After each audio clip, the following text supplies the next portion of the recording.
1971 ബംഗ്ലാദേശ് വിമോചന യുദ്ധത്തിൽ പങ്കാളികളായ പാകിസ്ഥാൻ സൈനികർക്കെതിരെ കുറ്റകൃത്യങ്ങൾ ചുമത്തിയ വിചാരണ ചെയ്യുന്നതിന് വേണ്ടിയാണല്ലോ ഈ 2010 അവാമി ലീഗ് ഭരണകാലത്ത് ICTBD ആദ്യമായി രൂപീകരിച്ചത്. ഇതേ ട്രൈബ്യൂണലാണ് ഇവരും ഷെയ്ഖ് ഹസീനയും വിചാരണ നേടുകയും അതേ ട്രൈബ്യൂണൽ തന്നെയാണ് അവർക്ക് ഇപ്പോൾ വധശിക്ഷ വിധിക്കുകയും ചെയ്തിരിക്കുന്നത്.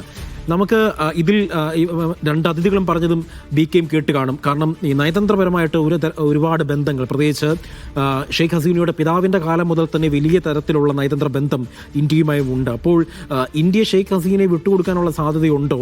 ഇന്ത്യ ഈ വിഷയത്തിൽ ഏത് തരത്തിലുള്ള ഒരു നിലപാടായിരിക്കും സ്വീകരിക്കാൻ സാധ്യതയുള്ളത്? അജി, ആദ്യം ഈ കുറ്റകൃത്യങ്ങളുടെ കൂടുതൽ വിശദാംശങ്ങളിലേക്ക് വരികയാണെങ്കിൽ ഷെയ്ഖ് ഹസീനക്ക് വധശിക്ഷ വിധിച്ചിരിക്കുന്നു. പ്രക്ഷോഭകാരികളായിട്ടുള്ള ആളുകളെ, ഈ സമരത്തിന് നേതൃത്വം കൊടുത്ത വിദ്യാർത്ഥികളെ 1400 പേരുടെ മരണത്തിന്റെ കാര്യത്തിലാണ് ഈ ഒരു വിധി വന്നിരിക്കുന്നത്. ഹെലികോപ്റ്ററുകളും അതേപോലെ തന്നെ ഡ്രോണുകളും ഉപയോഗിക്കുവാൻ ഈ ഷെയ്ഖ് ഹസീന ഉത്തരവിട്ടു. സൗത്ത് ധാക്കയിലെ മുനിസിപ്പൽ കോർപ്പറേഷൻ മേയറുമായുള്ള സംഭാഷണത്തിൽ ഇത് സ്വയം സമ്മതിച്ചു എന്ന് കോടതി പറയുന്നുണ്ട്. അതേപോലെ തന്നെ പരിക്കേറ്റ ആളുകൾക്ക് മെഡിക്കൽ ചികിത്സ നിഷേധിച്ചുകൊണ്ട് ഈ മരണം ഉറപ്പാക്കി. അതേപോലെ തന്നെ പലതരത്തിലുള്ള പോസ്റ്റ്മോർട്ടം റിപ്പോർട്ടുകളും മാറ്റിവെക്കാൻ ഡോക്ടറെ ഭീഷണിപ്പെടുത്തി എന്നടക്കമുള്ള കാര്യങ്ങളാണ് ഇപ്പോൾ കോടതിയുടെ ഈ വിധിയിൽ കൃത്യമായി തന്നെ പറയുന്നത്. അതേപോലെ തന്നെ രണ്ടാമത്തെ വിധി എന്ന് പറയുന്നത് മുൻ ആഭ്യന്തരമന്ത്രിയായിരുന്ന അസദുസമാൻ ഖാൻ ഖമലിനെതിരെയുള്ളതാണ്.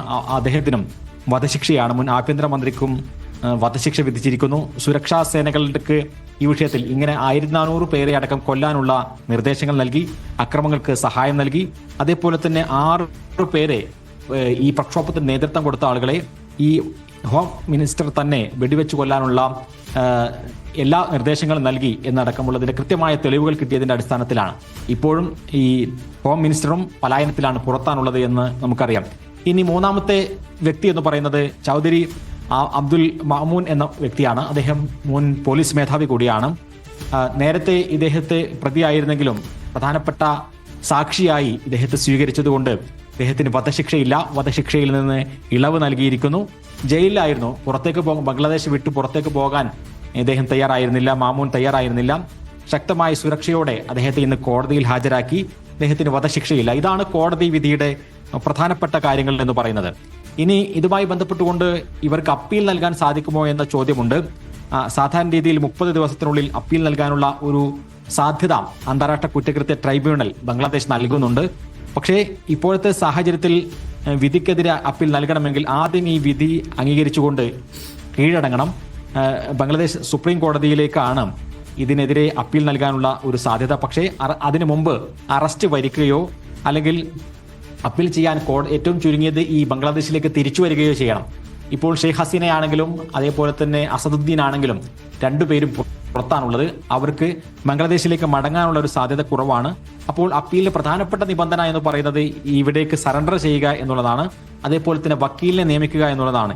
അപ്പോൾ ഈ കേസിൽ തന്നെ ഷെയ്ഖ് ഹസീന കോടതി നിയോഗിച്ച വക്കീലിനെ നിരസിക്കുകയാണ് ഉണ്ടായത്. ഈ കോടതിയെ തന്നെ ഷെയ്ഖ് ഹസീന അംഗീകരിക്കുന്നില്ല. അതുകൊണ്ട് തന്നെ ഇപ്പോൾ ഹസീന ഇന്ത്യയിലാണുള്ളത്. 2024 ഓഗസ്റ്റ് 5 മുതൽ തന്നെ ന്യൂഡൽഹിയിലാണ് താമസിക്കുന്നത്. ഇന്ത്യൻ സർക്കാർ സുരക്ഷയും അതേപോലെ തന്നെ സഹായം നൽകുന്നു. അതുകൊണ്ട് തന്നെ ഷെയ്ഖ് ഹസീന ബംഗ്ലാദേശിലേക്ക് പോകാത്തത് കൊണ്ട് അവർക്ക് ഈ വിഷയത്തിൽ അപ്പീൽ നൽകാൻ സാധ്യതയില്ല. ഇനി ഷെയ്ഖ് ഹസീന ഈ വിധി പ്രഖ്യാപനത്തിന് ശേഷവും ഇതൊരു കങ്കാരു കോടതിയാണ് എന്ന ഒരു വിമർശനമാണ് ഉന്നയിക്കുന്നത്. ഇതിനെതിരെ പോരാടാനാണ് അവർ ഈ അവാമി ലീഗ് അംഗങ്ങളോട് പറയുന്നത്. അതുകൊണ്ട് തന്നെ ഒരിക്കലും ഒരു അപ്പീൽ സാധ്യതയുമില്ല. ഇനി അന്താരാഷ്ട്ര കോടതികളിൽ ഏതെങ്കിലും സമീപിക്കുക എന്നതടക്കമുള്ള കാര്യങ്ങളാണ് ഷെയ്ഖ് ഹസീനയുടെ മുമ്പിലുള്ളത്. ഇന്ത്യ വിഷയത്തിൽ ഇടപെടുന്നത് എങ്ങനെയായിരിക്കും എന്നുള്ളത് വളരെ പ്രധാനമാണ്. കാരണം ബംഗ്ലാദേശിന്റെ കൂടെ നിന്ന ഒരു ചരിത്രമാണ് ഉള്ളത്. അത് ഷെയ്ഖ് ഹസീനയുടെ പിതാവിന്റെ കൂടെ അല്ലെങ്കിൽ ആ പാർട്ടിയോട് കൂടെ നിൽക്കുക എന്നുള്ളതല്ല, അവിടെയുള്ള ജനത്തിന്റെ കൂടെ നിൽക്കുക എന്നുള്ള നിലപാടാണ് പലപ്പോഴും ഇന്ത്യ സ്വീകരിച്ചിട്ടുള്ളത്.